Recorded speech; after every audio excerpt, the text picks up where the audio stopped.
Assalamualaikum warahmatullahi wabarakatuh.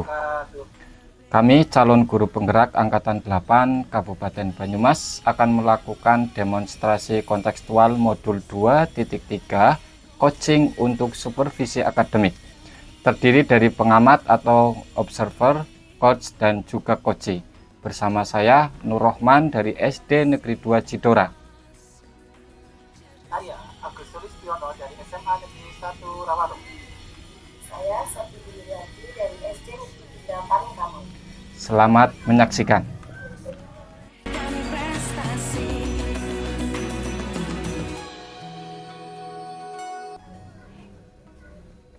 Assalamualaikum warahmatullahi wabarakatuh, Bu Septi. Waalaikumsalam warahmatullahi wabarakatuh, Pak Nur. Gimana kabarnya, Bu? Alhamdulillah baik, Pak. Gimana kabarnya Pak Nur juga? Alhamdulillah baik juga, Bu. Sebelum kita melakukan coaching pada hari ini, sebagai awal saya melakukan beberapa pertanyaan sama Ibu. Pertama-tama saya akan mendiskusikan tentang rubrik penilaian terkait coaching pada hari ini. Jadi nanti coaching kita itu coach dan coachee akan saya amati dan nilai sesuai dengan rubrik penilaian. Apakah sudah sesuai dengan alur Tirta atau belum. Kemudian bagaimana Ibu Septi memberikan pertanyaan berbobot kepada coachee, bagaimana coachee tersebut merespon atau menanggapi pertanyaan dari Ibu selaku coachnya.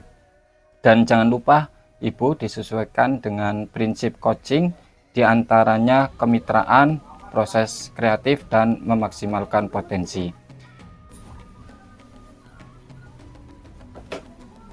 Assalamualaikum warahmatullahi wabarakatuh. Waalaikumsalam warahmatullahi wabarakatuh. Ini Bu, ya begini, akhir-akhir ini saya ada permasalahan Ibu di kelas yang saya ajar. Masalahnya bagaimana, Pak? Gini Bu, jadi saya merasa gimana ya, murid-murid saya itu kurang antusias ini di dalam menerima pembelajaran yang saya berikan. Kemudian jumlah siswa yang mengerjakan tugasnya ini belum sesuai dengan apa yang harapkan, masih sekitar 50% saja yang kelas begitu. Jadi menurut Pak Agus, apa yang Bapak harapkan dari obrolan kita saat ini? Jadi gini Bu, saya itu ya menginginkan ini anak-anak saya itu antusias gitu, dan mereka bisa mengumpulkan tugas-tugasnya ya. Itu ingin saya seluruh siswa bisa mengumpulkan tugas 100% gitu Bu. Menurut Pak Agus, hal apa saja itu yang membuat murid-murid Bapak kurang antusias dalam pembelajaran bersama Bapak? Kalau saya ingat kembali ya Bu ya, di dalam pembelajaran itu mungkin ya Bu ya, disebabkan karena yang pertama mungkin pembelajaran yang saya berikan agak sedikit membosankan. Kemudian selama ini saya masih memakai satu metode sehingga mungkin akan tampak monoton begitu. Kemudian saya belum terlalu aktif membuat peserta didik untuk terlibat secara aktif di dalam pembelajaran, sehingga saya lebih dominan malah itu di dalam pembelajaran begitu. Kemudian tampaknya saya juga belum memberikan kesempatan buat murid-murid saya untuk berpendapat secara aktif gitu, sehingga frekuensi pembelajaran siswa saya itu ya belum dilibatkan secara penuh untuk terlibat dalam pembicaraan aktif. Oh, begitu ya Pak. Kira-kira apa saja ini yang dapat membuat murid Bapak itu antusias dalam pembelajaran selanjutnya? Ya, saya ingin murid-murid saya itu ini merasa senang dalam pembelajaran saya. Otomatis saya ya harus mungkin ya Bu ya bisa menyajikan pembelajaran saya itu lebih kreatif gitu, sehingga pembelajaran lebih asik, tidak monoton dan tidak membosankan. Ya, dan Pak, saya sependapat dengan Bapak. Lalu menurut Bapak, apa saja yang bisa membuat murid-murid itu merasa asik dan tidak bosan ketika pembelajaran Bapak bawa? Ya, jadi kan anak-anak bosan ini Bu ya. Nah, bosan ini kan karena mereka tidak terlalu aktif di dalam pembelajaran. Mungkin kalau saya ada teknik atau metode pembelajaran yang berpusat kepada murid, itu mungkin bisa menyebabkan murid-murid saya jauh lebih aktif dalam pembelajaran. Kemudian saya bisa memberikan ice breaking gitu, ataupun games yang menarik ya, supaya pembelajaran saya jauh lebih hidup gitu.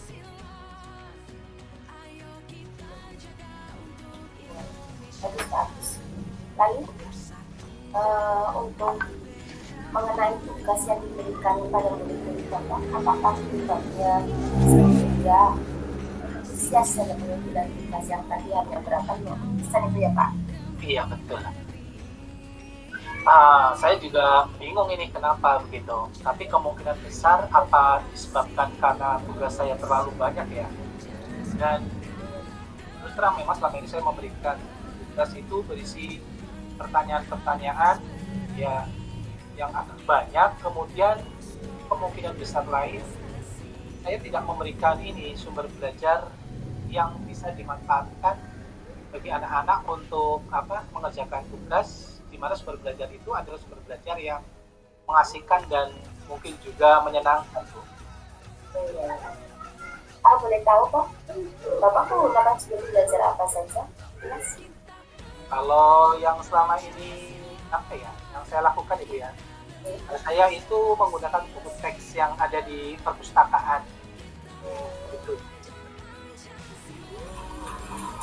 Adakah sumber belajar lain Pak selain buku teks tadi? Ya sebetulnya sumber belajar banyak Bu. Sumber belajar seperti video-video di YouTube juga bisa begitu kan, artikel di blog atau tulisan-tulisan di internet, atau bisa juga kita menggunakan aplikasi-aplikasi yang sedang tren seperti TikTok atau Reels di IG.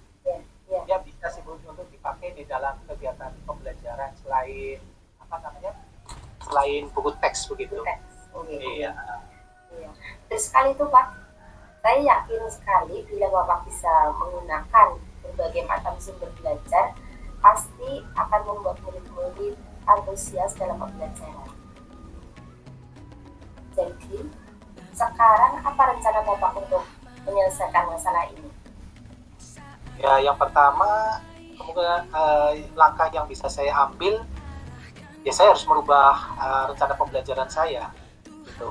Saya akan merancang pembelajaran yang mengasihkan dengan menggunakan berbagai sumber belajar yang beragam, bisa seperti video, YouTube, ya, ataupun TikTok. Kemudian kedua, saya akan memberikan tugas-tugas yang tidak terlalu membebani kepada siswa, begitu.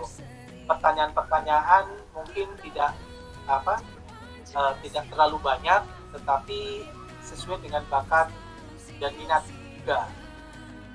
Selanjutnya, istilahnya begini, saya akan melakukan pembelajaran berdiferensiasi sehingga murid tidak terkesan paksa, tetapi mereka memang senang mengerjakan tugasnya, misal menggunakan drama, lagu, puisi, ya kan sesuai dengan karakteristik mata pelajaran saya ya, bahasa Indonesia, mungkin juga pantun dan laporan-laporan berbentuk digital. Bagus sekali rencana Pak Agus, mudah-mudahan berhasil nih Pak. Sekarang apa komitmen Bapak terhadap rencana Bapak ini? Biar biasa nih Pak, bagus sekali nih. Ya, komitmen saya yang bisa saya lakukan pertama kali adalah saya harus membuat rencana pembelajaran yang mengasihkan. Dalam RPP saya bisa mencantumkan ini model ataupun metode ya pembelajaran yang melibatkan siswa. Kemudian di dalam RPP saya mungkin juga saya akan lebih banyak memanfaatkan sumber-sumber belajar untuk mengeksplorasi materi sehingga murid-murid dapat menjalankan merdeka belajar, dan saya akan membuat murid-murid saya senang dalam kegiatan eksplorasi materi. Semoga seperti itu tanpa ada suatu paksaan akan saya serahkan penilaian sumber belajar pada murid-murid saya juga. Jadi intinya saya di RPP-nya yaitu ada pencantuman metode atau model-model pembelajaran yang baik, gitu ya, sumber-sumber belajar juga. Kemudian yaitu sistem penilaian pun ketika anak sudah selesai mengerjakan ya seyogyanya mereka segera untuk mendapatkan hasilnya begitu Bu. Nah, bagus sekali Pak itu. Saya sangat mendukung. Mudah-mudahan semua berjalan lancar sesuai dengan harapan Bapak. Ya, terima kasih. Ya, terima kasih sekali Bu Septi atas waktunya untuk sharing nih. Itu mudah-mudahan kita semua bisa menjadi guru yang selalu dirindukan oleh murid-murid kita. Amin. Assalamualaikum Bu Septi. Waalaikumsalam Pak Nur. Alhamdulillah Bu Septi tadi sudah melakukan proses coaching. Nah, sebelum penutup pasca observasi ini supervisi, saya akan menanyakan beberapa pertanyaan pasca supervisi ini Bu. Yang pertama, apa saja yang sudah Ibu lakukan pada saat melakukan coaching terkait indikator ketercapaian yang diinginkan? Dalam proses coaching tadi, saya sudah melakukan coaching dengan algoritma, yaitu menunjukkan tujuan, identitas, rencana aksi, dan tanggung jawab, sehingga algoritma tersebut bisa menggali kunci untuk menceritakan permasalahannya dan menemukan adanya solusi-solusi dari permasalahannya tersebut.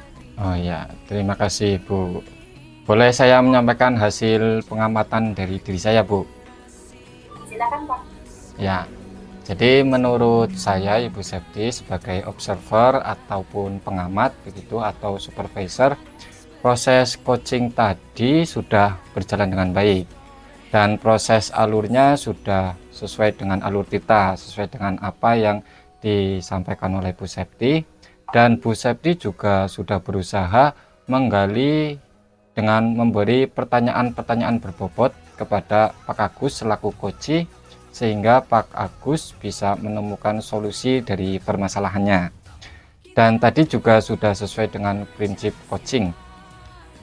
Pertanyaan terakhir ya Bu, kompetensi apa lagi yang ingin dikembangkan berdasarkan hasil coaching yang barusan dilakukan?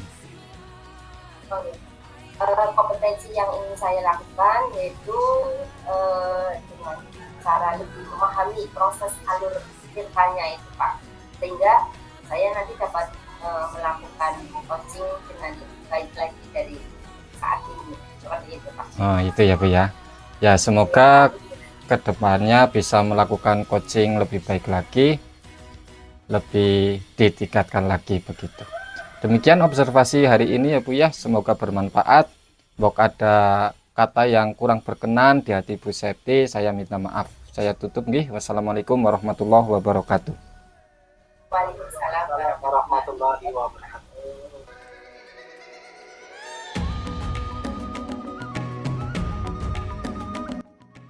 Assalamualaikum warahmatullahi wabarakatuh Pak Agus. Waalaikumsalam warahmatullahi wabarakatuh. Gimana kabarnya Pak?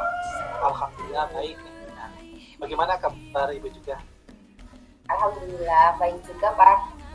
Begini Pak, sebelum kita melakukan coaching, sebagai awal saya melakukan beberapa pertanyaan sama Bapak. Pertama-tama saya akan mendiskusikan tentang penilaian kita hari ini. Baik Pak, pada coaching kita hari ini, coach dan coach akan saya amati dan dinilai sesuai dengan hasil penilaian. Apakah sudah sesuai dengan alur Bapak atau belum?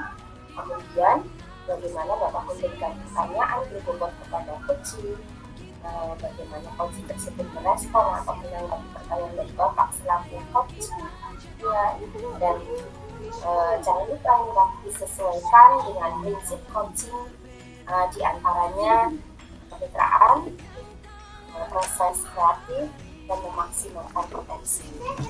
Pertanyaan pertama yang akan saya tanyakan pada Bapak adalah potensi apa yang akan Bapak kembangkan pada coaching kali ini? Ya, terima kasih sekali Bu. Kompetensi yang akan saya kembangkan adalah kehadiran penuh, ya, kemudian mendengarkan aktif dan memberikan pertanyaan yang berbobot Bu. Pertanyaan yang kedua nih ya, kompetensi mana yang ingin Bapak kembangkan secara spesifik, yang ingin diobservasi itu Pak?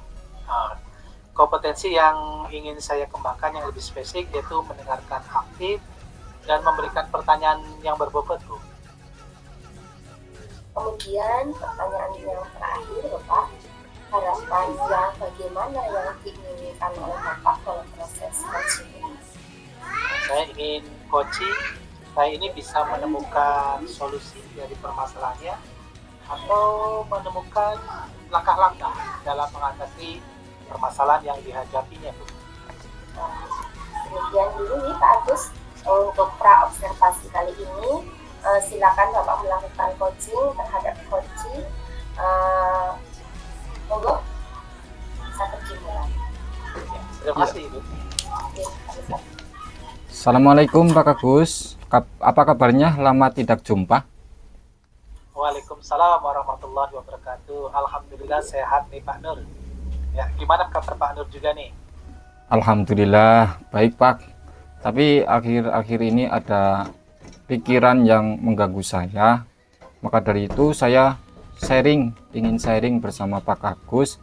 Apakah tidak mengganggu waktunya Pak? Alhamdulillah tidak. Ya, silahkan. Kalau permasalahan apa nih bisa ceritakan? Begini Pak, kemarin saya ditegur oleh kepala sekolah karena saya seringkali datang terlambat. Saya bingung karena sebenarnya istri saya habis melahirkan sesar. Jadi saat ini Pak Nur Rahman sedang bingung gitu karena mendapat teguran dari kepala sekolah terkait datang yang terlambat begitu ya Pak Nur? Betul Pak, saya bingung. Oke.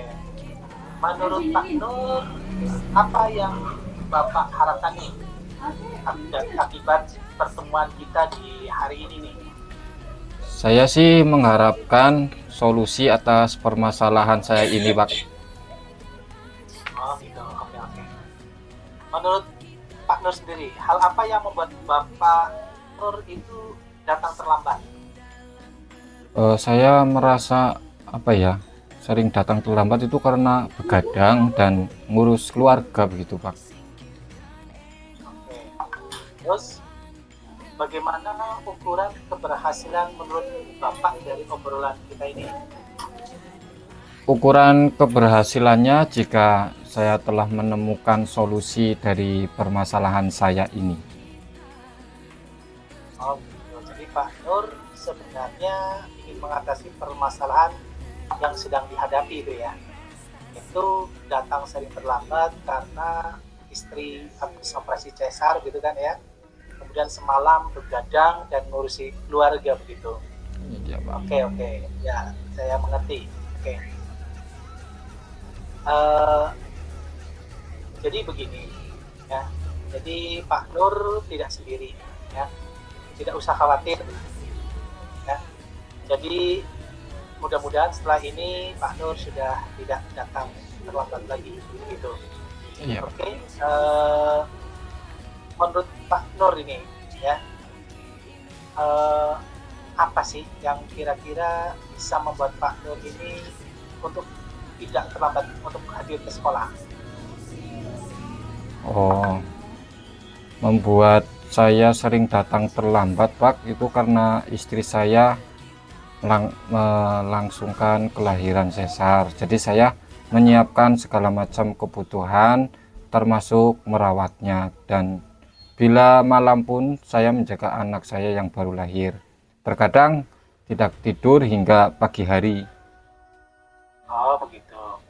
Ya, jadi permasalahan ini akibat istri Bapak itu ini ya, akibat melahirkan sesar, kemudian otomatis ada banyak pekerjaan yang semulanya bisa terbagi, tetapi akhirnya dihandle sendiri oleh Pak Nur begitu ya. Betul Pak, betul sekali Pak. Oke. Sekarang dari skala 1 sampai 10 nih, kira-kira posisi Bapak itu ada di pencapaian berapa nih? Kira-kira ya posisi saya itu ada di posisi 5 untuk saat ini Pak. Oh, posisi 5. Ada kemungkinan untuk bisa ditingkatkan lagi nggak nih? Kira-kira berapa nih yang angka yang ingin Pak Nur capai ini? Insya Allah bisa Pak, mungkin sekitar di angka 8 lah, skala 8. Oke, baik Pak Nur, mari kita flashback ke belakang. Nah, tentu masih ingat dengan semboyan Ing Arso Sunggulodo, Ing Mardio Mangunkarso, dan Tun Puri Handayani gitu ya. Ya. Nah, di sini kita menyadari bahwa tugas dan tujuan awal kita sebagai seorang guru adalah mendidik dan membimbing murid sesuai dengan kodratnya, gitu kan ya. Nah, semoga kita dapat menjadi guru yang baik, dapat meluruskan niat dan tujuan awal kita menjadi guru. Oke, kira-kira langkah awal apa yang hendak Pak Nur lakukan supaya permasalahan ini dapat terurai begitu? Langkah awalnya mungkin saya akan berkomunikasi dengan istri saya untuk membagi peran agar anak tetap dapat terurus, saya tetap dapat menyiapkan berbagai keperluan termasuk sarapan pagi dan keperluan yang lainnya. Bagus. Oke. Seperti apa nih kira-kira prioritas, seperti apa kira-kira Bapak membuat prioritas dan strateginya ini? Strateginya saya dan istri saya membagi tugas, misalnya pekerjaan yang bisa dilakukan sendiri dan yang tidak bisa dilakukan sendiri saya akan menanganinya.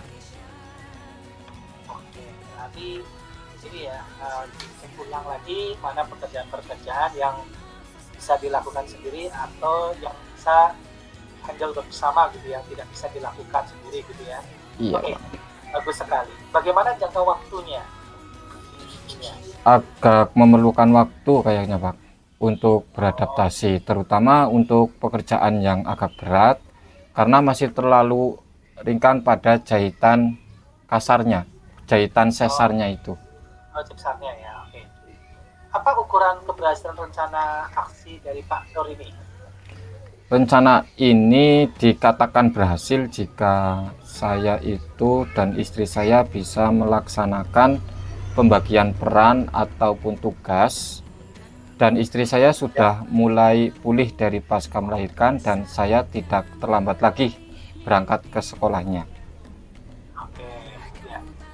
Mungkinkah ada gangguan lain, Pak Nur? Bagaimana Bapak mengantisipasi jika menemui gangguan? Mungkin saya identifikasi dulu gangguannya itu, misal gangguan yang sifatnya mendadak ataupun tidak, misal kendala terukur sebelumnya, saya harus bisa mengatasinya. Misalnya bangun lebih pagi atau semua disiapkan sejak malam. Oke, kira-kira nih mulai kapan ini bisa Bapak jalankan ini? Saya inginnya secepatnya Pak, supaya besok saya sudah tidak terlambat lagi. Nanti saya berkomunikasi dengan istri saya, mendiskusikan pembagian tugas, apa saja tugas istri dan apa saja tugas saya. Oke, bagus sekali. Oke. Sekarang komitmen apa yang kira-kira yang hendak Pak Nur laksanakan ini? Komitmennya, saya berkomitmen insya Allah saya bisa menjalankan rencana saya sebagai aksi untuk memperbaiki diri agar kedepannya menjadi lebih baik. Oke, bagus sekali Pak Nur. Adakah yang bisa membantu untuk menjaga komitmen Bapak? Saya rasa ada, yaitu anak saya yang besar. Nanti saya libatkan untuk mengetahui hal ini, sehingga dapat membantu mengingatkan tugas masing-masing. Tugas saya, tugas ibunya, dan tugasnya dia sendiri. Oh, berarti dengan putra Bapak sudah besar ini bisa dilibatkan begitu ya? Betul, Pak. Baik, baik. Pak Nur, kalau saya simpulkan dari percakapan kita hari ini, Pak Nur memiliki masalah datang ke sekolah sering terlambat begitu, akan tetapi sekarang sudah menemukan solusi. Gitu. Betul sekali Pak Agus, saya sudah menemukan solusinya. Alhamdulillah saya mendapat pencerahan. Lalu apa yang Pak Nur dapatkan dari sesi ini sesuai dengan tujuan awal? Kalau dilihat dari yang saya dapatkan sangat sesuai Pak. Sesuai dengan tujuan awal, yang awalnya saya bingung, sekarang saya tidak bingung lagi. Dan saya bersemangat untuk menjalankan rencana ini. Oke, ya. Jadi Pak Nur sekarang sudah bisa menemukan solusi, gitu ya, sudah menemukan tindak lanjutnya ya.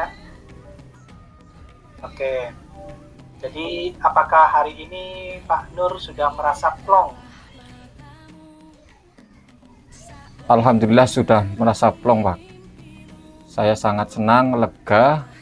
Mudah-mudahan rencana saya berhasil dan dapat melaksanakan tugas dengan baik. Tidak akan terlambat ke sekolah lagi.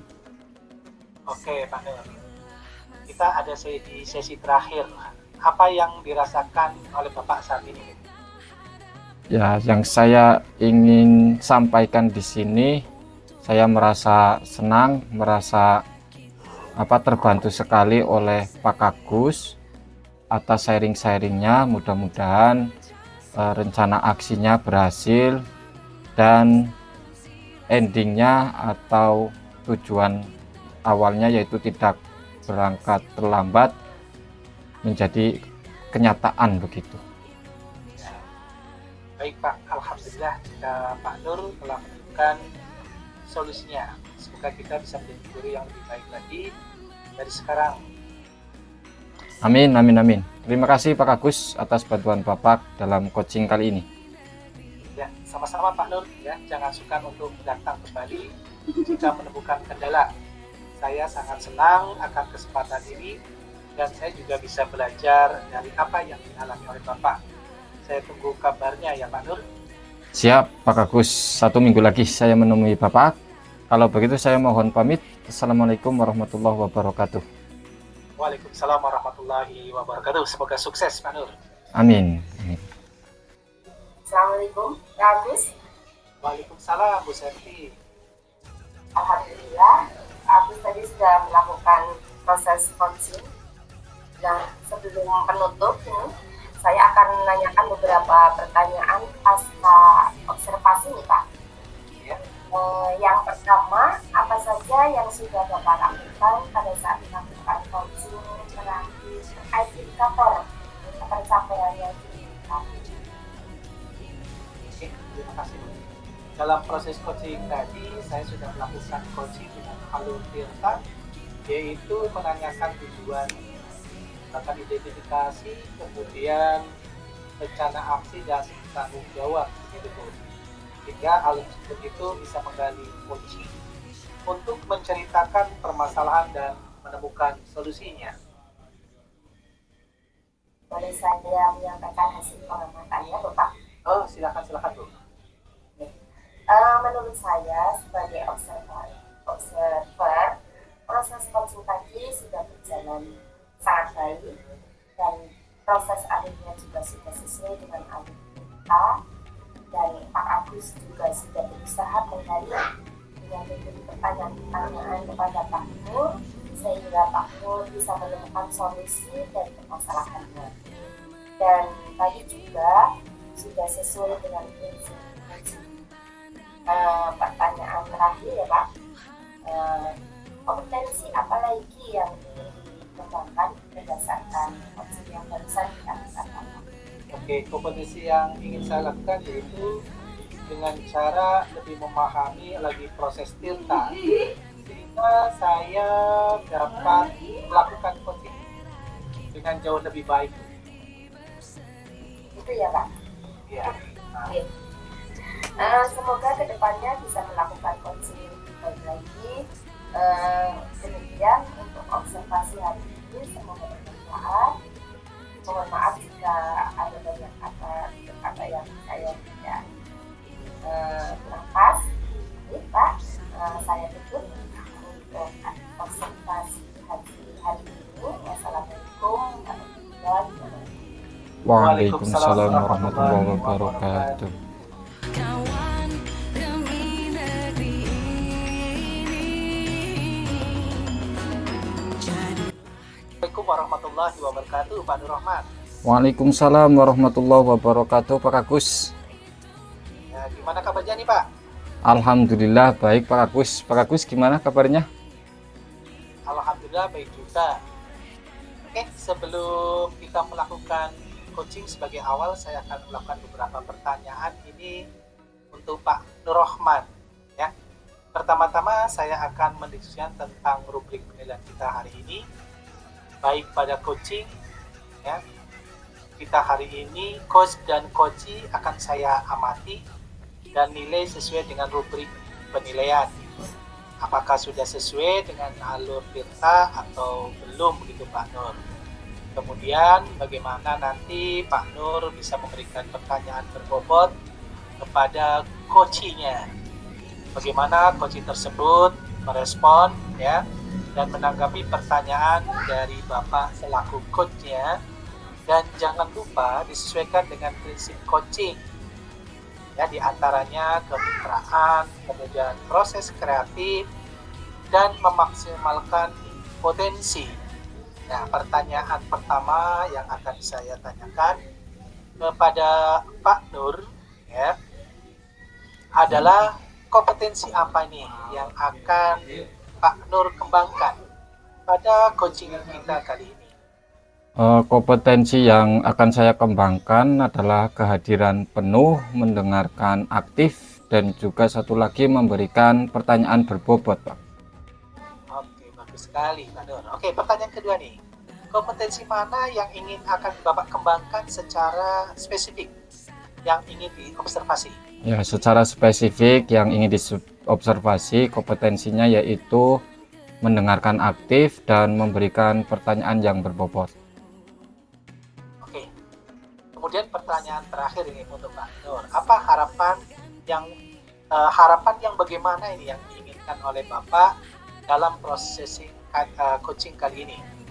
Saya ingin coachee saya ini bisa menemukan solusi dari permasalahannya ataupun menemukan langkah-langkah dalam mengatasi permasalahannya, Pak.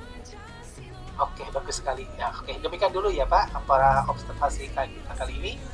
Silakan Bapak melaksanakan coaching ya terhadap coachee. Ya, terima kasih buat kesempatannya, Pak. Ya, sama-sama Pak Nur. Oke. Apakah bolehkah saya meminta waktunya? Saya mau bercerita tentang apa yang saya rasakan akhir-akhir ini. Baik, Bu Septi, apa yang mau Ibu ceritakan? Begini teman-teman, akhir-akhir ini saya merasa murid-murid di kelas yang saya ajar kurang antusias dalam menerima pembelajaran yang bersifat eksperimental. Jadi menurut Bu Septi, apa yang Ibu harapkan dari obrolan kita hari ini, Bu? Saya mengharapkan solusi atas permasalahan yang saya alami ini, Pak. Oh iya, menurut Bu Septi, hal apa saja yang membuat murid-murid Ibu kurang antusias dalam pembelajaran bersama Ibu? Kalau saya ingat kembali sih, hal yang menyebabkan murid-murid saya kurang antusias adalah yang pertama, alat eksperimen jumlahnya sangat terbatas, Pak. Jadi anak yang menunggu giliran itu tidak aktif terlibat dalam pembelajaran. Begitu, Pak. Oh, begitu ya Bu ya. Kira-kira apa saja yang dapat membuat murid antusias dalam pembelajaran Ibu? Menurut saya, murid-murid pasti ingin segera menggunakan alat-alat eksperimen, sebab kadang ketika eksperimen membutuhkan perulangan praktek, Pak. Sehingga murid akan senang dan gembira bila langsung mempraktekkan apa saja yang sedang dipelajari. Wah, saya sependapat dengan Ibu. Lalu menurut pendapat Ibu, apa saja yang bisa membuat murid-murid semangat untuk mengikuti eksperimen? Menurut saya sih, pembelajarannya harus berpusat pada murid. Kemudian murid diminta untuk aktif dalam pembelajaran, dan oleh sebab itu maka diperlukan alat eksperimen yang jumlahnya mencukupi. Oh ya, jika alat eksperimen dirasa kurang, menurut Ibu ada nggak cara yang mungkin bisa untuk menggantikan alat-alat tadi? Ya, saya ada ide sih, cuman diperlukan internet yang cukup gitu, Pak. Oh, internet ya. Kalau masalah internet, Ibu nggak usah khawatir. Kita bisa mengalokasikan dana lebih pada rencana anggaran sekolah kita. Jadi, sekarang apa rencana Ibu untuk mengatasi masalah ini?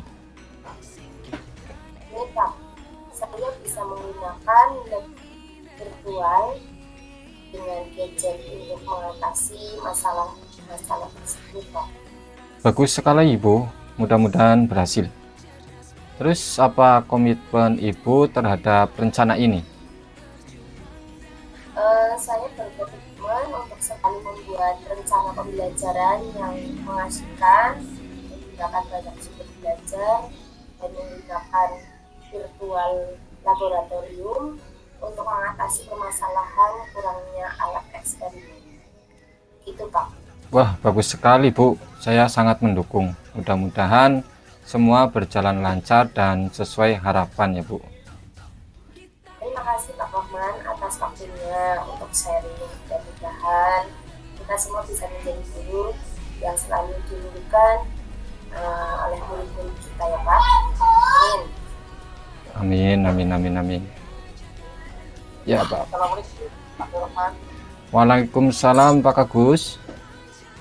Alhamdulillah Pak Rahman tadi sudah melaksanakan proses coaching. Nah, sebelum menutup, saya akan menanyakan beberapa pertanyaan pasca observasi ini, Pak. Yang pertama, apa yang sudah Bapak lakukan pada saat melakukan coaching terkait indikator ketercapaian yang diinginkan, Pak? Dalam proses coaching tadi, saya sudah melakukan coaching dengan alur tirta, yaitu menanyakan tujuan, identifikasi, rencana aksi, dan tanggung jawab, sehingga alur tirta tersebut bisa menggali coach untuk menceritakan permasalahan dan menemukan solusinya, Pak. Ya, oke. Boleh saya menyampaikan hasil pengamatan saya? Silakan, Pak. Oke. Menurut saya sebagai observer, proses coaching tadi sudah berjalan dengan baik. Dan proses alurnya juga sesuai dengan alur tirta. Dan Pak Nur Rahman juga sudah berusaha menggali dan memberi pertanyaan-pertanyaan kepada Bu Septi, sehingga Bu Septi bisa menemukan solusi dari permasalahannya. Dan tadi juga sudah sesuai dengan prinsip coaching. Ya, pertanyaan terakhir ya Pak, kompetensi apa lagi yang ingin dikembangkan berdasarkan hasil coaching yang barusan dilakukan? Kompetensi yang ingin saya lakukan yaitu dengan cara lebih memahami lagi proses tirta, sehingga saya nanti dapat melakukan coaching lebih baik lagi.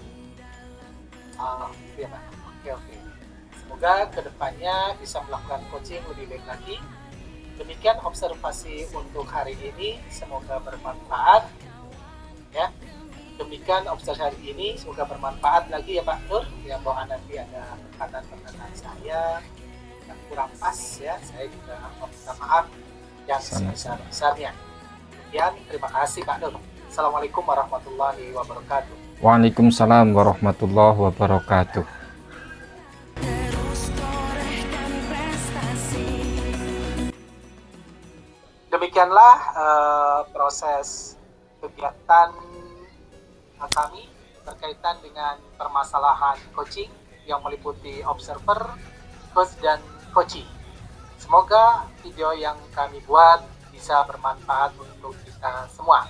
Sekian, terima kasih. Assalamualaikum warahmatullahi wabarakatuh. Waalaikumsalam warahmatullahi wabarakatuh.